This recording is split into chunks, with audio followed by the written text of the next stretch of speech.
I just read this to you. This balloon launch took place in Antarctica, and it's an 8,000 fucking pound telescope satellite. There goes the mountains in the background.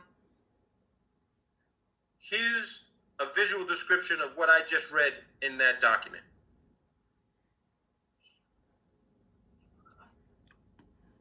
On a taxiway and getting in the loft and launching it. Watch what happens.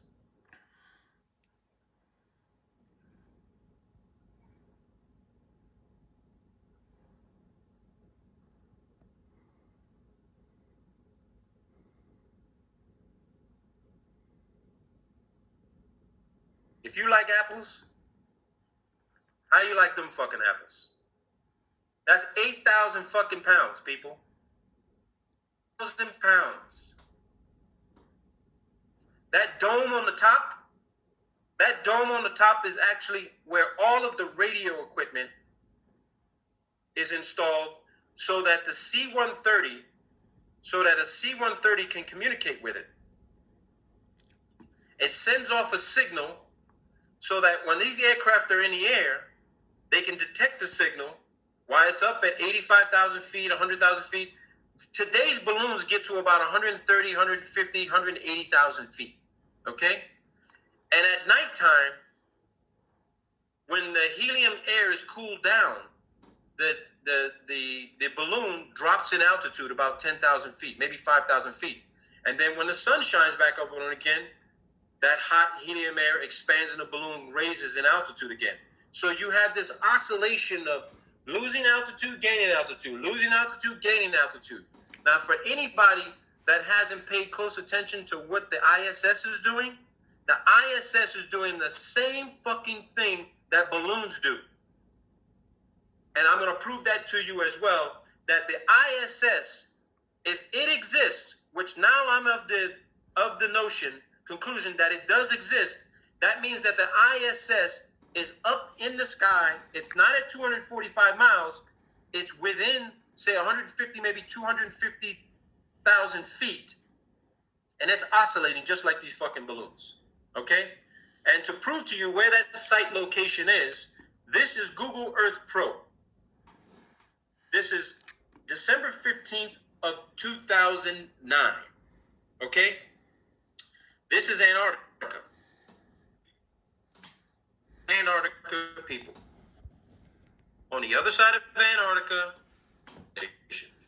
so, do this. I've shown this before on another channel. This is the launch site for the balloons. It's called the Wallop program. All right? The Wallop program. Based on the satellite imagery, okay, you have these large cranes out there, okay, launch site for the balloons. Further proof that they're using aircraft to capture these things down in Antarctica. This. Here goes your C-130s, C-7. These are your C-130s. These are your C-119s. That sure looks like and the if anybody ISS. wants to say, oh, well, they're using this to transport people back and forth. Yeah, they are using people to transport back and forth. But guess what? These are also specially outfitted aircraft that literally recover. ISS. When they intentionally burst the balloon, it comes down on a drogue chute, and these aircraft fly at 20, 30,000 feet, and they go and grab this fucking thing. Right there. There's your aircraft. 5. You have a 6th over here. This is for crew transportation. But these big boys right here, these Hercules are the ones that are recovering 8,000 pound fucking satellites. 8,000 pound telescope satellites launched from Antarctica. The document. No wonder NASA needs so much money every day. Now, Macaulay says, did the gondola lift off pretty quickly after it was inflated? Mitchell says, yeah. Once it was inflated with the helium it carried, that balloon was designed to go during the day to about 85,000 feet. Now, this is back in 1954, people. Today's balloons get, well, almost 3 times this altitude, okay? Maybe 2.5 times. As nighttime came and the gas cooled down, it would come down to around 60,000 feet to 65,000 feet. So it dropped almost 20,000 feet in altitude. Yeah, I think that's what happened over Montana the other day. In the evening time. So I want you guys to picture this, okay? There are people online who they're so in love with NASA, they will tell us, all these trolls will say, no, I've seen satellites myself. They'll say, no, I've seen satellites myself. I've seen it in my telescope. I've seen the Hubble. I've seen the space station. I've seen a satellite pass over. Okay, I'm going to agree. You saw the Hubble. You saw the ISS. You saw whatever satellite they might have put in orbit. But guess what? It's not in fucking space.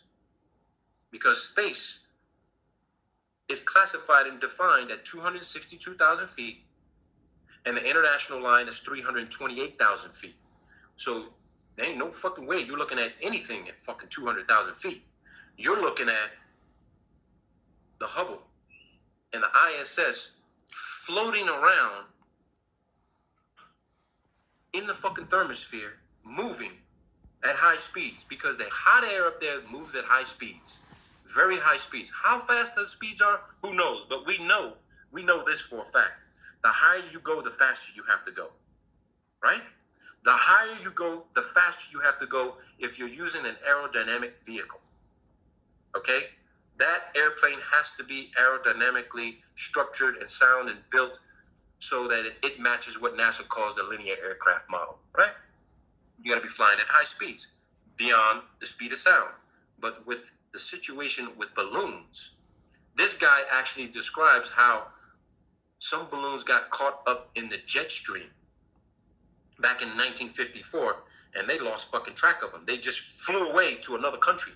He describes that. So if the Hubble is up there, it didn't launch on April 24th, 1990 in the fucking space shuttle weighing 27 fucking thousand pounds. Okay? It was launched just like you saw that 8,000 pound satellite, which was literally probably about 2/3 the size of the Hubble, and was launched on a balloon. Period. Now, Macaulay says, do you know how long the balloon floated over the U.S. before they were usually recovered? Mitchell says, it varied with the flight path. We tried to recover them before they left the continental limits of the United States. We had one balloon that went into the jet stream and flew east during our training period. I believe that it took off in July 1955. We deployed an airplane and he went to Goose Bay, Newfoundland, refueled and headed for the Azores. I believe there were another one or two airplanes from other squadrons too. He says the balloon was finally terminated someplace over the area of the Azores. I don't think that capsule was ever recovered. I couldn't say for sure. Macaulay says recovering a Discovery parachute must have been easy compared to a dangerous gondola. Mitchell says it was. Discovery was much easier once we resolved the problems and they designed the right parachute and equipment to recover it with. Actually, when you do aerial recovery every day, it's a piece of cake. Easy. It was fun. Each recovery aircrew had to aerially recover 5 dragnet parachutes. After we'd complete our aerial recovery phase, we went up to an airfield at Georgetown, South Carolina. Ground crews would use drums of water to simulate the gondolas for surface recovery. Okay? Let's go on here. So, let me see here. They're talking about how they lost a crew. Let me see here. They talk about how they had an airborne security team, but there's something else interesting here I want to show you guys. Heineken satellite. Oh, look at what he says here. He says, during the genetics program, we operated under the Strategic Air Command. To show you how important genetics was to the Strategic Air Command, we pilots each carried a letter in our secret folder along with our top secret aircraft equipment. It was a letter from the Director of Operations for Headquarters, SAC. His name was Brigadier General Howard Smith, to the commander of any SAC base where we had to land. that we had the number one priority over anything else in refueling, maintenance, and getting our aircraft back airborne. Now, why would they have number one priority to refuel and get airborne again? Let's assess that. Well, if there's hundreds or thousands of fucking these satellites supposedly in space floating around, and we know now they were fucking balloons, and these things suffer some sort of malfunction and they come down, that airplane has got to go to that location to recover that thing so it doesn't fall down on somebody's fucking house or in their fucking backyard. That's what it comes down to. These airplanes had to be available non-stop to go anywhere at any time to recover this thing. And it had to be recovered once they got notification, hey, the balloon just popped, drogue chute, we need the aircraft up in the air immediately, okay? But I'm going to show you proof that they couldn't get to one of these aircraft fast enough. They couldn't get to one of these satellites fast enough, and it actually crashed somewhere in a foreign country. And I'm going to read that document to you of what happened to it, okay? So he says you had a terrible time getting refuel maintenance or anything just to get out. On the way to California on that particular trip, I had to go from Greenville and refuel at Salina, Kansas, Smoky Hill. So let's go on here. Let me see here. And he's talking about some of the mission operations, standing orders. Let's see here. Okay, here's where they talk about getting in contact with one of the balloons. I then flew into Castle Air Force Base on Friday night. The next morning, we checked into the command post. The balloon had started traveling to the west, and they were concerned about it. So they scrambled us, and we started tracking after it. Each one of these balloons transmitted their own identification signal. By the time we made contact with the balloon, we were about 310 miles at sea, west of San Francisco. I didn't like us being out there by ourselves, especially making aerial recovery. At about 85,000 feet, after you sighted a balloon, you'd interrogate it. What they mean by interrogate is you do an inspection to see what's going on here. It could be some sort of decoy. The Russians used to do this. They used to do the same thing, drop shit out of the sky, making it and spoofing the signal to basically spy on areas in the United States, and they send these aircraft out there. The U.S. would send their aircraft out, and they'd have to inspect it to see what was really going on, if it was really their equipment or somebody else's equipment. And let me tell you what the Russians used to do, okay? They would launch a decoy, and when an aircraft got close enough to it and it was transmitting that signal, and that aircraft got close, they'd fucking detonate the thing, and it'd explode in the fucking air. That was your warfare there. That was your space Star Wars program. Star Wars program considered fucking using balloons and as bombs, basically. The balloon's radio signal would give you its code name or code number. If you wanted to terminate its flight, you had a black box up on the flight deck at the navigator station. He would dial in the code of the balloon we were trying to track, and the balloon would come back and answer. Then if we had clearance from the Charleston Air Force Base command post to bring the balloon down, we would insert another code. This then would ignite a blast from the gondola that would burst the balloon. After we terminated the flight of the balloon, here's what they say. It would do very much the same as the Discoverer did. It would fall so far, and then the drogue chute would come out. The chute would slow it down until it was at an acceptable altitude and airspeed. And then the parachute would get fully deployed. It was late. Listen to this, people. It was late in the evening when they authorized me to terminate the balloon. Now, how late in the evening could it be? We could be maybe when, maybe 9, 10 o'clock at night, 11. It could be in the middle of the night when they would authorize these balloons. Hey, go pop this bad boy. We don't want nobody seeing it. You need to go bring it down so that we could go send up another one later. Where would they send up another one? You'll see. I'll read off to you the countries in this document that they actually were launching these programs from. Okay? Macaulay says, once you recovered this gondola, what happened to it at that point?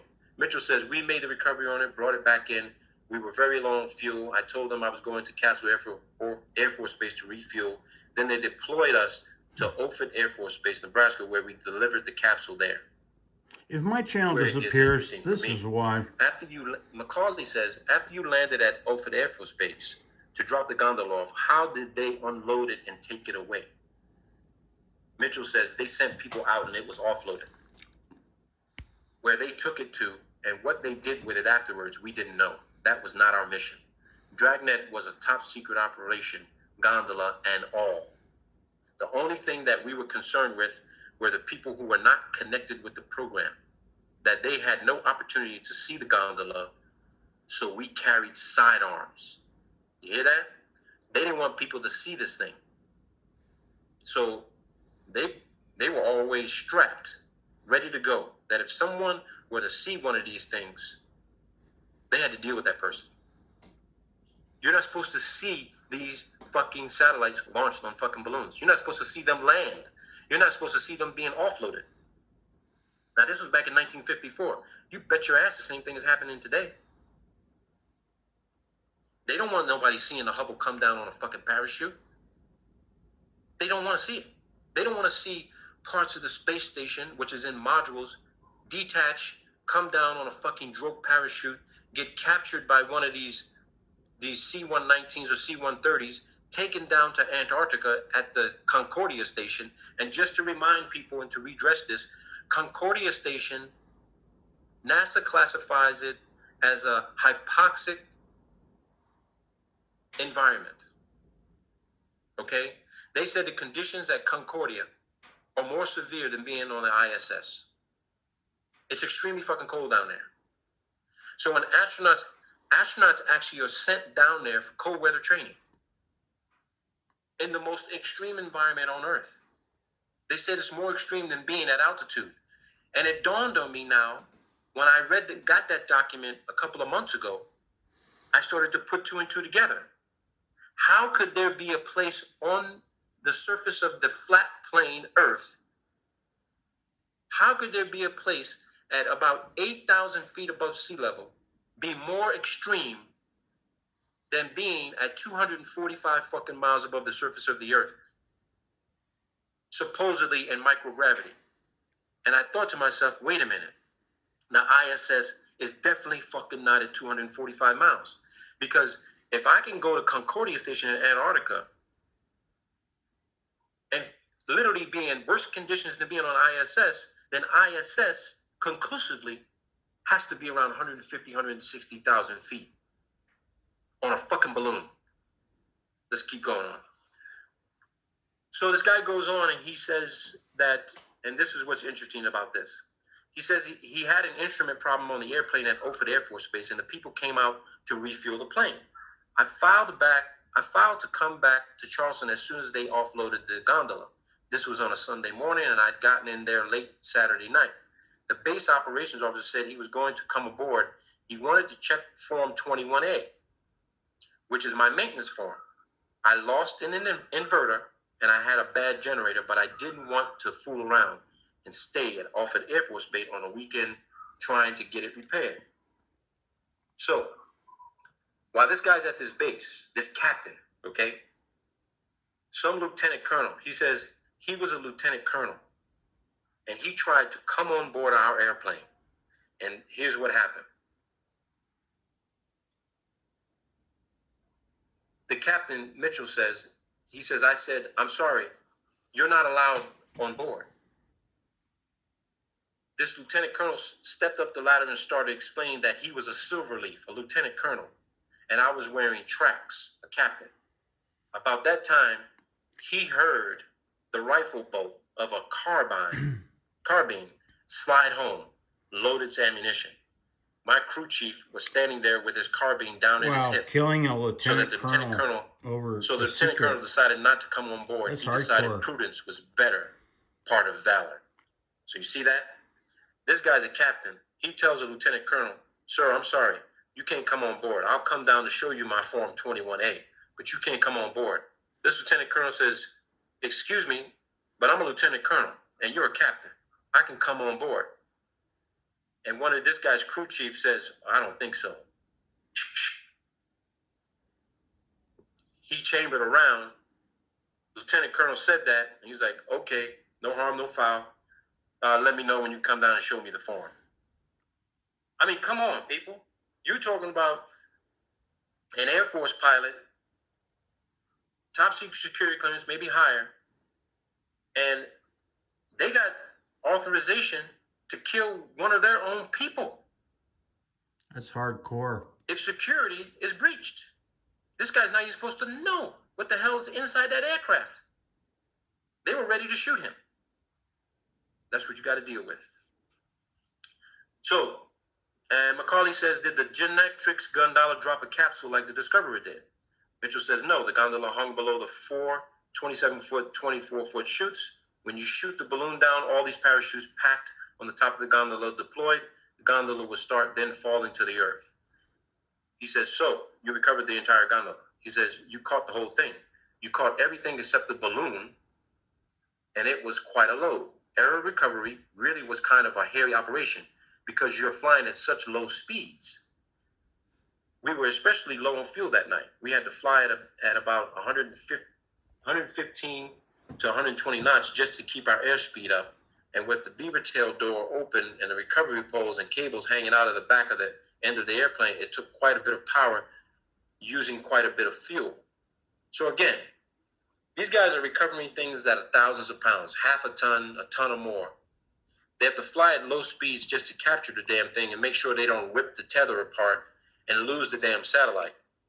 So once they capture it, they got to start reeling it in, and they got to maintain altitude and power, which uses up a lot of fuel just to stay in flight. And then they beat feet out of it and get the hell out of there and take it to where it needs to go. All right? Here, there's another section, Gentrax.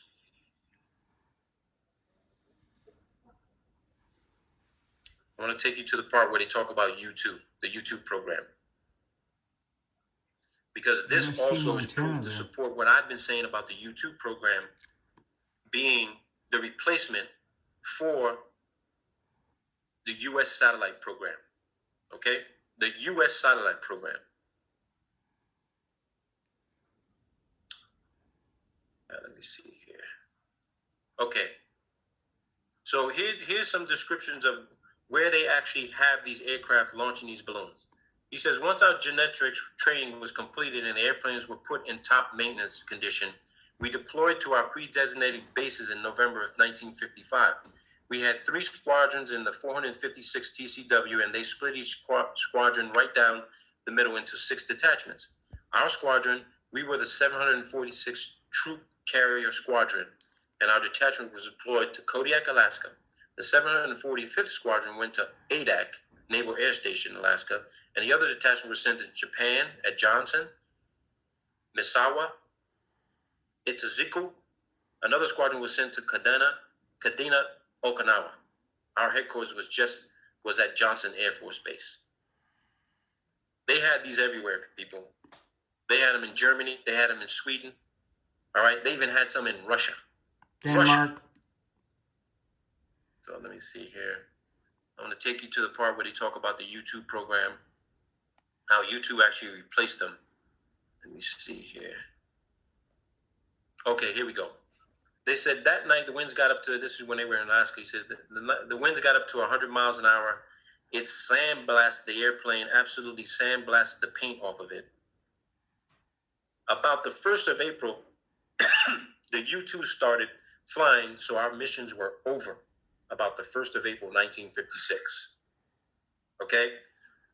I'm going to show you Lockheed's site so we can look at U2 and do a little brief technical descriptive analysis of U2. Macaulay says, when you were flying out there looking for gondolas, were you both visually looking for them and listening to your radios for their signals? Mitchell says, we were doing both. In Alaska, the daylight hours are pretty short in wintertime. So they would give us the codes of the balloons that were flying in our area. The navigator would continually monitor the different codes with the ADF, the Air Direction Finder radio. The balloons had ADF beacons that we could come home in on. Each balloon had its own frequency. We would sit there and the navigator would keep scanning these different frequencies that we would get for that particular mission. Now, think about this, people. You have amateur radio operators out there all around the world who says that they can track the signals from satellite communications. Now, I'm not doubting they can track satellite communication signals. This be very interesting. But let's be clear. What we've all been led to believe what a satellite is something that is so far advanced and technically incredible that it's floating around up there on its own. We see these on videos, we see this on television. Oh, look at this satellite. But when we go to NASA, we never see a real-time fucking picture of one of these fucking things. It's always a CGI photo or video or some sort of artist rendition of what the satellite looks like. It's a fucking drawing. It's a color by numbers fucking drawing of what the satellite's supposed to look like. Every single video we've all ever seen, they're all CGI videos and images of satellites. They never show you the fucking thing in real time. Why can't they show you in real time? Because it's not where they say it is. But what is up there is a real satellite, but it's not at the altitude they claim it is. It is giving off a frequency and signature. It is floating in the sky, but not unaided. It's on a fucking 100-foot or more tethered balloon. You only see it at night, and when you see it, it's the moonlight or the sunlight reflecting off of this. Now I know why these satellites have to have these gold and aluminum reflective surfaces, because they are maintaining the lie, fraud, illusion. Oh, look at the satellite up in the sky. You see the sun reflect off of it? There it is. But you don't see the tether. You don't see this dark colored black fucking balloon floating in the nighttime sky. I'm going to show you guys a picture of the color of this balloon, and you tell me, there's no fucking way you'd be able to see this. And it's interesting that they fly these balloons at times and fly them on trajectories where they never come in front of the fucking moon at night, at a full moon, because then you'd be able to see the tether. You never see them in the daytime. Actually, we have captured that now. They're at high altitudes where you can't see them. You can't even see the satellite because it's also a specific color where you can't see that color at high altitudes. You can't see a white painted or silver colored fucking satellite in the daytime, because one, you got the sunlight deep in your eyes, clouding your view, fucking with your view. They know this. They're using our lack of ocular acuity to distort our visions to say, there's no fucking way people will look up in the sky looking for one of our satellites floating on a balloon. We've been showing them video for 75 years. Until they get too low over Montana. Bullshit. Nothing goes up on a fucking rocket. There's nothing in the nose cone of that fucking rocket. Period. They all crash in the fucking ocean. Yep. So Point Nemo. Here's what the guy says. About how many balloons would you be looking for at one time? Mitchell says the number would depend on the balloons identified in the daily mission, frag order, fragmentary operations order. Their codes would be listed. So each one of these balloons has a frequency and a code. These guys go up in there. They probably got maybe 50, 100 of these things they need to track during their mission flight plan. So let's just say a C-130 can fly 3,500, maybe 4,000 nautical miles. They can be up there for maybe 4 or 5 hours. They work in shifts.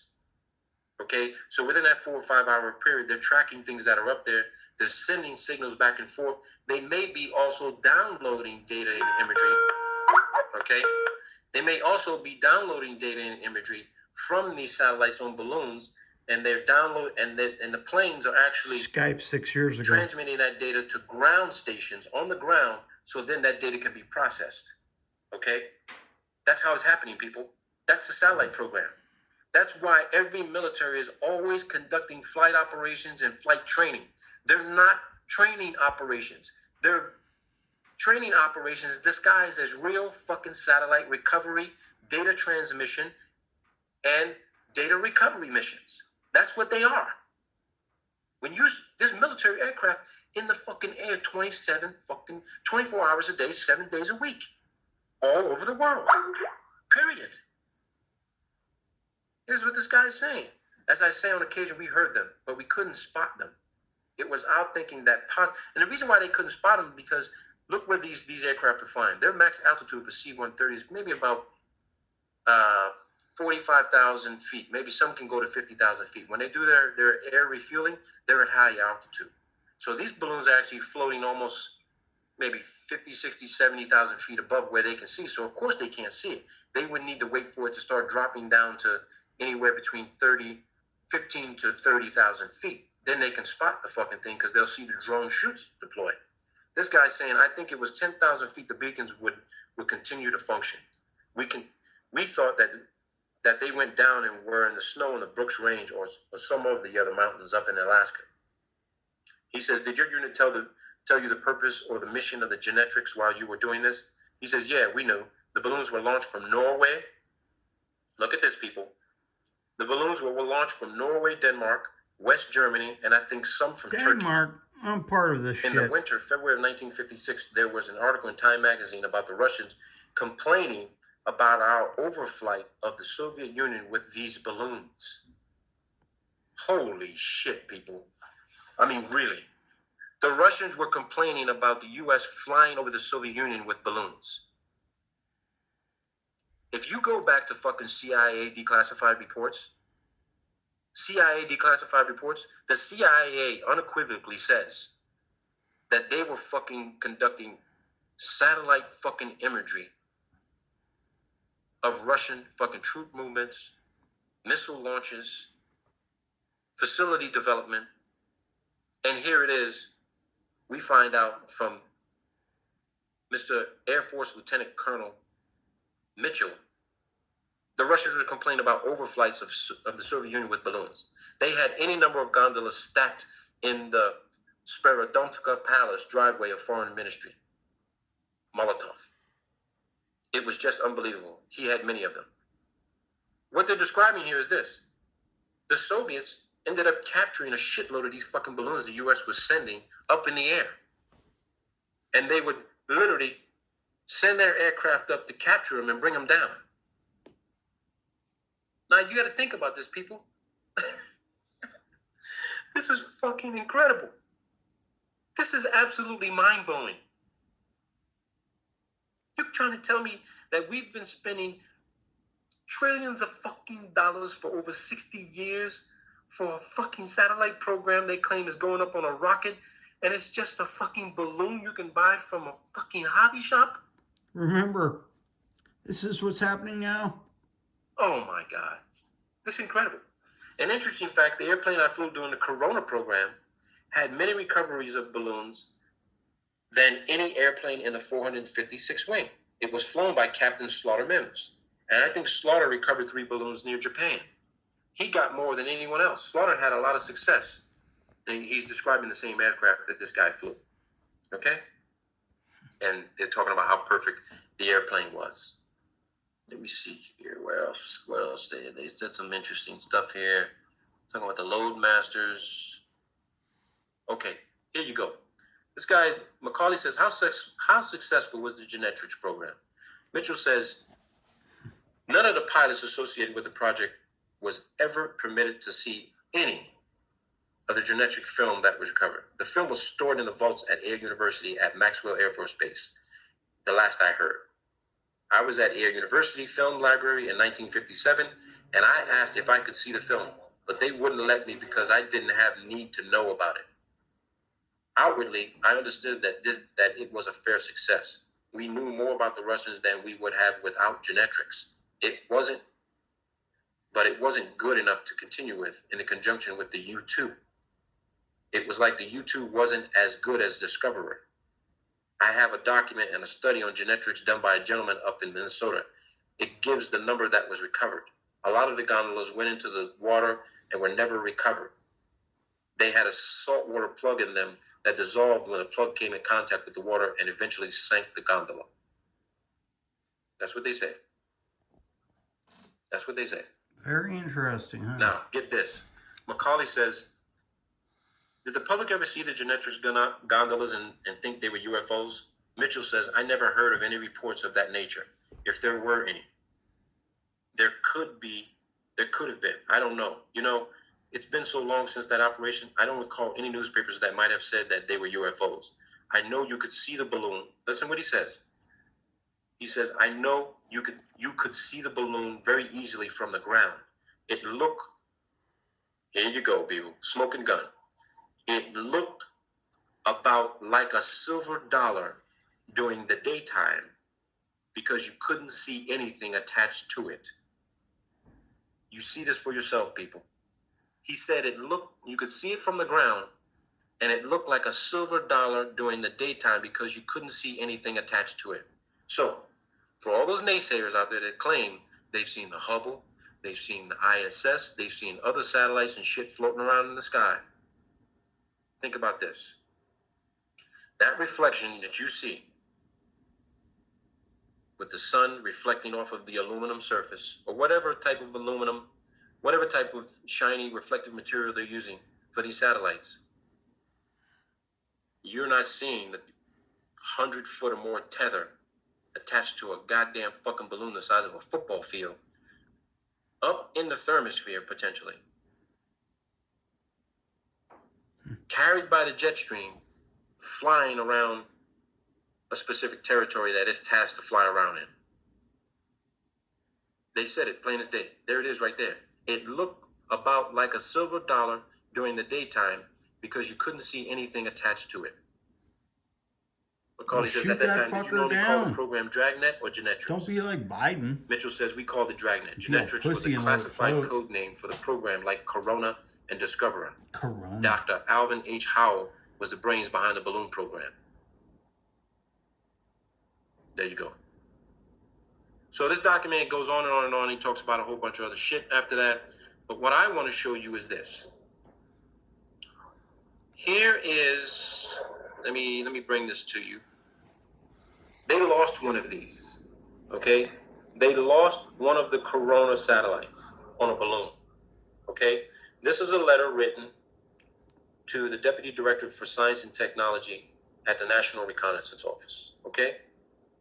This was released, declassified and released by the National Reconnaissance Office November 26th of 1997 in accordance with Executive Order, I think that's 12958. Okay? No, I want anybody to freak out seeing that this is a secret document. It's already been declassified. It was sent for a memorandum to the Director of Central Intelligence. Now, I want you to see this. This is interesting. Very interesting. Because look what they say. Subject, Corona Mission 1005 incident. This memorandum is for information only. Corona Mission 1005 was launched on 27 April into orbit. Orbit? Orbit fucking where? They're considering orbit to be space. We know it ain't fucking space. All right? But that's moved. Let's continue on. Recovery attempts commencing 2 May were unsuccessful. Attached here too is a chronology of operational reporting received on this mission. Number 3, on August 5th, OSA received word from its security representative at the Air Force Base, Los Angeles, that a satellite capsule had been reported as coming down near the Venezuelan-Colombia border. The actions taken by OSA upon receipt of this information are detailed in a separate attachment. As a result of the investigation by the OSA in conjunction with the Caracas station and the embassy attaché office there, the following facts are noted. Listen to this. August 1st. First word was received by Caracas Army Attaché Office of finding of a capsule at La Fria, 500 miles southwest of Caracas in a remote region of the Andes. August 3rd. Reconfirmation of capsule finding made by telephone call to Caracas Embassy. August 4th. Representatives of the embassy viewed capsule at San Cristobal, to which it had been moved by political police. First press stories appeared. Okay? Man, the Venezuelans ain't playing games. Down here in Latin America, the U.S. does some crazy shit. They publicize this shit. They don't keep that shit secret. August 5th. Capsule flown by host government to Caracas. August 6th to the 10th, capsule held by Minister of Defense of Venezuela. All right? August 8th, team from headquarters arrived at Caracas consisting of a security officer and a technical officer from the OSA office and a technical officer from the National Reconnaissance Office. August 10th, Capsule turned over to embassy, examined, and reports made by the headquarters team. Copies of pertinent cables on technical and security aspects attached. August 12th, security officer scheduled to return capsule to West Coast. August 6th to the 12th. For the record, it should be noted that on Thursday, 6th August, a request was made by the CIA to the NRO to convene a meeting of the Interdepartmental Contingency Planning Committee to assess the problems, coordinate procedures, and assign responsibility for responding to any news media queries which might arise. Now, what's interesting about this, when the Venezuelans got this fucking thing, they noticed there was a label that there was a secret label on the fucking satellite. It was marked secret. And they removed that fucking classification from it. They removed that classification from it. Okay? So that's a letter. There's a lot of documentation here that I'll put this in my cloud file so those who can see it. I think I put a link for it. I don't think I put it in there yet. But I want to go back to this because this is regarding the history of satellite reconnaissance, volume 2A, SAMOS. Remember that name, SAMOS, okay? Samos. The SAMOS satellite, because here's what I'm going to take you to next. This is the list of all balloon launches from the Esrange Space Center in Sweden, okay? Now, This is where it gets good. Let me take you to the Swedish Space Center. And here is the Swedish Space Center website. It's in the description section of this live chat session.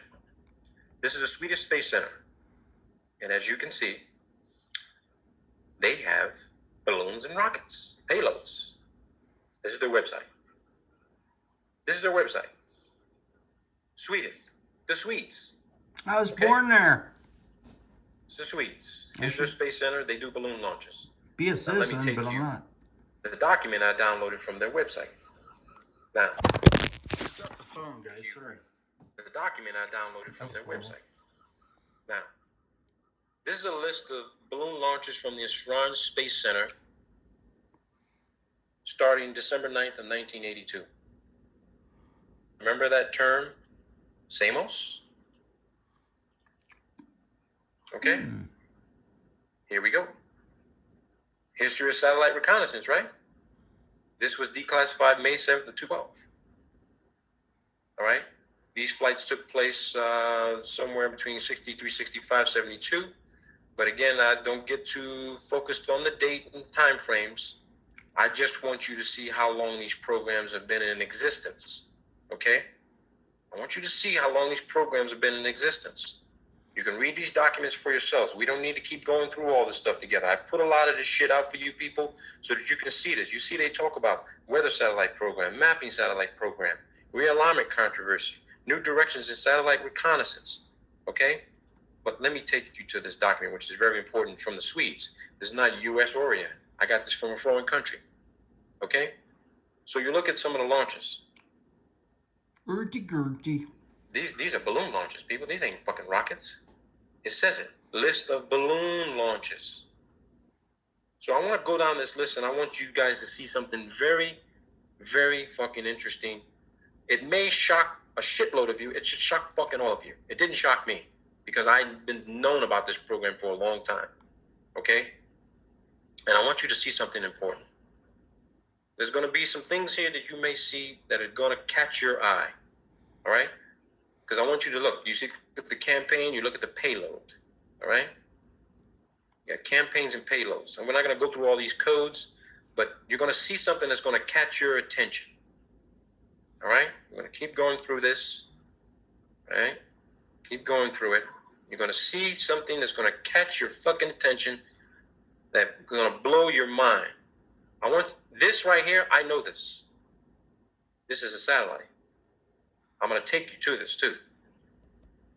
There's a video of it online. Anybody want to search this right now? Type this in. ELHYSA. Echo Lima Hotel Yankee Sierra Alpha 3. Type that in to YouTube right now to see if you can type that in -satellite, and Come I on, guarantee you NASA pull up the video fanboys, for this type fucking that thing right in. now. But let's keep going through this so I can show this to you. You see this, people? What does that say? Mir. That's the Mir fucking module. That's the Mir space module that's supposed to be attached to the fucking ISS right now. That's the Mir space module. What's it doing on a balloon? February 24th, 1997. Here goes another one. Mir. March 17th, 1997. Mir. Okay? I want you to see these things. It's my party. All right? I want you to see these things. Yeah, whatever that song. Let me take you to another one here. Oh, Because, God. let me, hang on.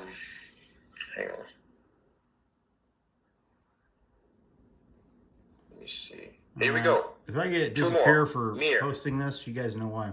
February 18th, February 19th, 1999. Mir. It's the Mir space module, people. On a balloon.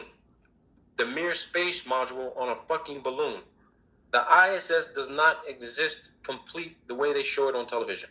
Here goes another one. Is that Mir, why there's on a no balloon. footage of it being completed? What they are showing you of the space station is a fucking computer-generated image. And a big They are not swimming showing pool. you the complete fucking module put together, flying at 17,000 miles an hour. And a for bunch fucking of 15 idiot years. Here you go. Look at astronauts. this. Support They Mir. can't even act. They sent up a support balloon to resupply the Mir on a fucking balloon. On a balloon, people. Look at this. Orion payload. Look at here. Inmarsat. You want to know where your satellite phone communications come from? Yeah. You want to know where your Fucking money's balloon. going? A balloon, people. A Fucking balloon. helium. I'll supply this document to whoever wants it. Here Wonder we why go. NASA uses so much of it. Inmarsat test. Balloon.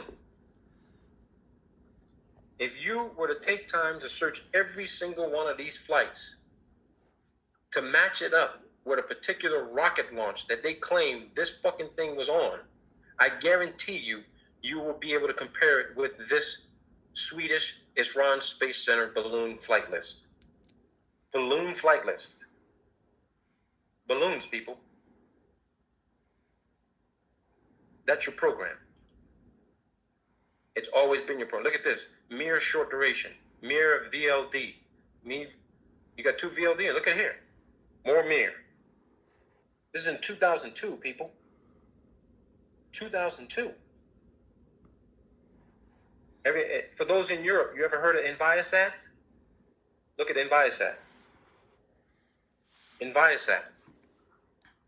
These things are supposed to be testing the atmosphere for particulates and, for pollution control.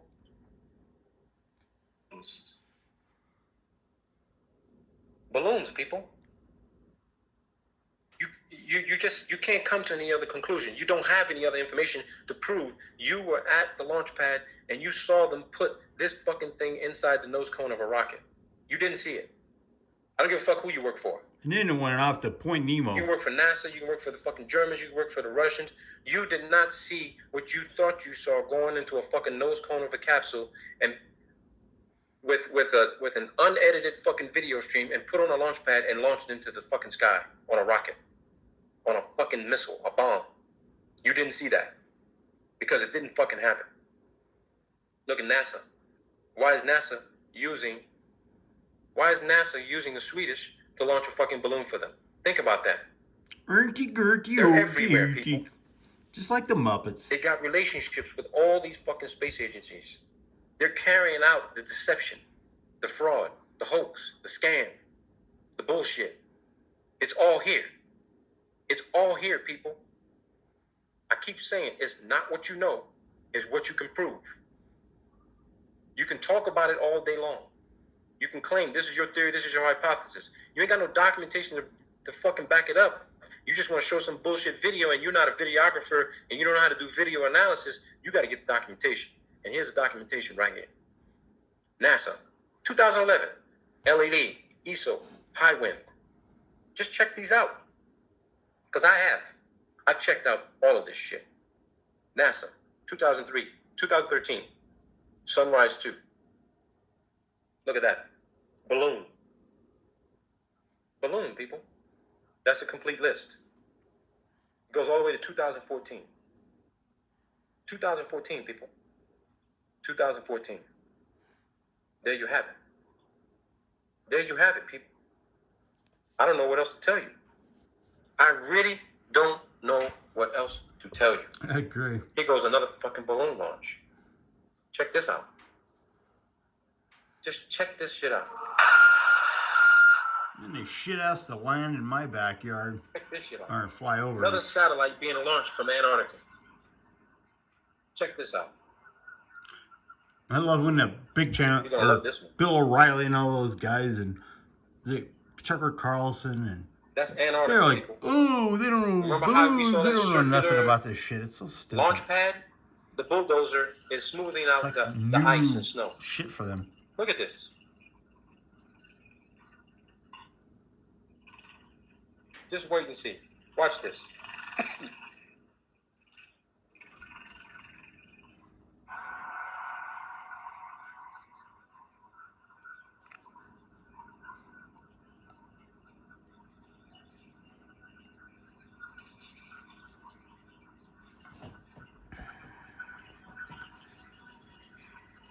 This is McMurdo Station in the background. McMurdo is right back here. They have line of sight to this airstrip. This shows how ignorant most people are. They don't know anything about this.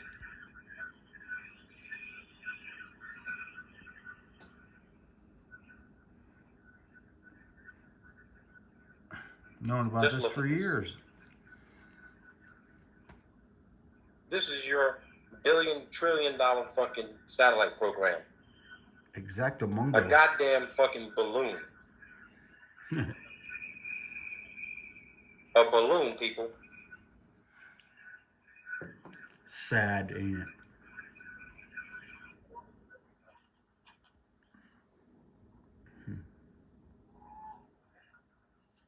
She looks pretty.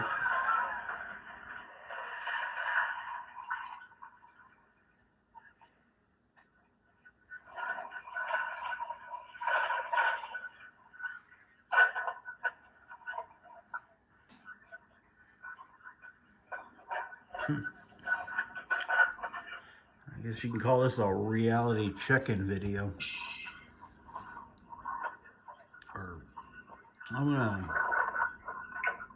put this up as a premiere so I can talk to all you guys.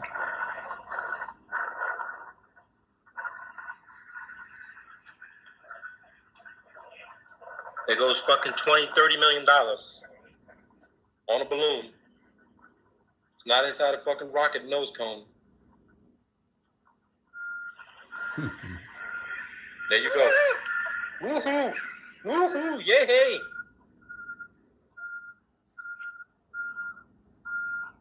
Now you want to know what NASA is spending all that fucking money for? On helium? NASA has spent a shitload of money on helium. So you got to ask yourself, what the fuck is all that helium for, right? You think, okay, maybe it's for the vacuum chamber. They're doing all kinds of testing. No, bullshit. That fucking helium is for their fucking balloon program. What else would you use fucking helium for? What would you use helium for? You use fucking helium to fucking float. Or to raise your voice really high. About 18,000 feet right now. Come on, people. This common sense. Wow, this is 6 years It's ago, common kind of like fucking over in logic. Montana a few days ago. That's funny. Okay, the payload is now at 105,000 feet. Look at that. 105,000 feet. Quite well, even with the naked eye. It's nice and well inflated now. So based on the size of that balloon, Now we're at about 120,000 feet. look at that. So these things got to get to at least 150, maybe 100, maybe they can get to about 180,000 feet. But at nighttime, see this fucking thing. You're not going to see it. You're not going to see the satellite. Period. You're just not going to fucking see it. So let's do this. Let's go to Lockheed Martin's website. I want to show you the capability This is cool. 6 years ago. of The U2. So that you guys can wrap your heads around this shit. You can wrap your heads around this, and then you can start putting together some crazy ass fucking videos based on what it is I'm showing you. Let's go here.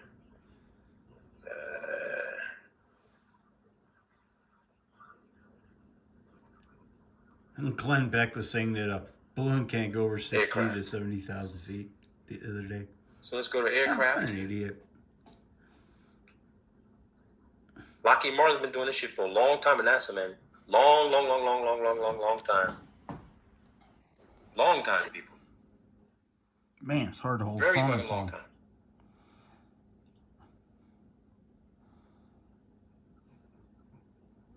Close all these fucking files, man.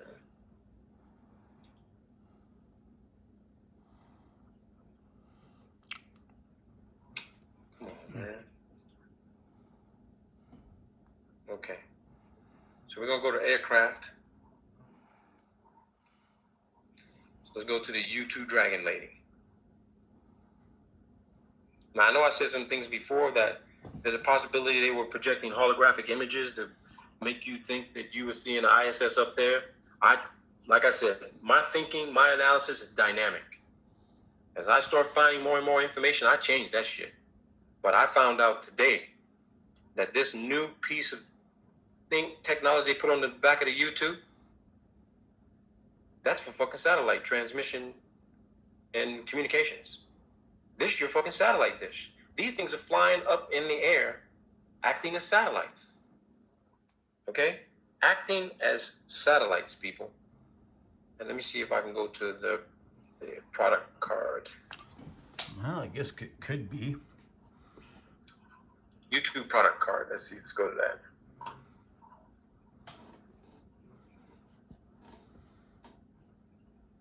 Let's go to YouTube product card. Okay, so here's your U2. I can tell you here right now, this is a new upgraded edition. They've upgraded the satellite system. So instead of, they're still using balloons, okay? They're still using balloons. But as far as military, advanced communications, topography, mapping, this platform, 33 of these are stationed around the world. 33 of them. Half of them are flown unmanned, means they can be remotely controlled on the ground like they control fucking Reaper and Predator and Global Hawk drones. Well, it's a drone then. Half of these can be flown without pilots inside of them. They can fly 24 hours. That's where they can be refueled in the air at high altitude to do nonstop fucking flight ops. They've got everything on board that you would need to do the same communications on the ground. 15 of these can be flown without pilots, unmanned. When I spoke to my professor, who used to be a Defense Intelligence Agency officer, he was in charge of the U2 ISR program, Intelligence Surveillance and Reconnaissance program. I asked him how many of these would be needed to cover the entire Earth in a 24-hour period. He told me you only need 10. You could cover the entire Earth. And your satellite photos that you guys see, satellite imagery, high altitude imagery that they claim is coming from the ISS, is coming from the fucking U2. The U2 is taking the high definition photographs and they're being presented as ISS footage. That sounds very possible. Don Pettit told you in the tyranny of the rocket equation, The retard. ain't no fucking way humans ever left the fucking Earth. They ain't never left the fucking Earth in the space. This is it right here. Period. I agree. Period. So, let's look at this document. I want to blow this up for you guys here. So, let's do this. It says here, and I want to go specific to the technical capabilities. Okay? Let's do this. It says here, look at the maximum cruise speed. Actually, no, the cruise speed is 475 miles an hour. Now, That's completely contradictory to what we have learned and been told with regard to high altitude aeronautics. That the higher you go, the faster you got to go to maintain aeronautic stability and control. But it seems here that the cruising speed for the U-2S is 475 miles an hour. That is nearly 100 miles an hour slower than a fucking commercial jet flying at 428,000 miles an hour. Well, look at the wings. It's not a high-speed Again, craft. It's a there's glider. less altitude at Anybody see that's there's a less glider? atmosphere at altitude. Glider. But this glider. is where people get confused when you With see all the some videos. Engines. It says the ceiling is above 70,000 feet. Above 70,000 feet, people. Gliders like air currents. The max altitude of U2 is not 70,000. The ceiling is above 70,000. The range is greater than 6,000 fucking miles. Which means if the cruising speed of U2 is at 475 miles an hour and it can go above 70,000 feet, that means that there's no fucking way. That means that there's definitely atmosphere. There's definitely a shitload of atmosphere that is breathable. You can operate in it above 70,000 feet. They know this because they were launching fucking balloons to 85,000 feet. And you use less fuel at 475 miles an hour above 70,000 feet. You don't see this fucking thing in the sky. You don't hear it. You don't see the vapor trails from the U2. This is the cruise speed. Maximum weight, 40,000 pounds. So would you think maybe possibly they could put some sort of advanced optical scope on this bad boy? Because the Hubble was 27,000 pounds. Maximum weight of this is 40,000 pounds. So how much advanced imaging and communications equipment you think you can put on this platform? This is before Sophia had come out. A shitload of it. I think. Yeah. It's twice the size. It's twice the mass of Hubble. Flying at above 70,000 feet. Here it is, right here. And look at the price. Here's what's interesting to me: the coincidence, people. The Hubble, they claim, cost $1.5 billion. The Hubble. Of stolen tax dollars. $1.5 billion. Look what it says here. The recent $1.58 billion in system upgrades includes sensor upgrades, improves radar, multi-spectrum imaging and signals collection, sensors and data links, a new F-118 GE 101 engine, improves range and altitude, lowers operating costs and reduces weight by 12%.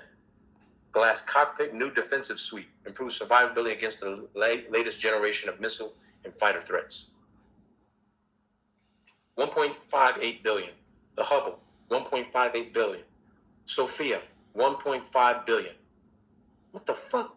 That's like the magic fucking number, man. That's the magic number for a lot of this bullshit. $1.5 billion is the number.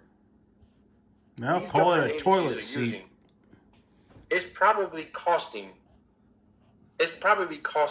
half of this, and the other half are going in the fucking pockets of your fucking Senate and congressional fucking representatives and their fucking contracting companies who are building this bullshit and telling you, oh no, it's all going up on a fucking rocket.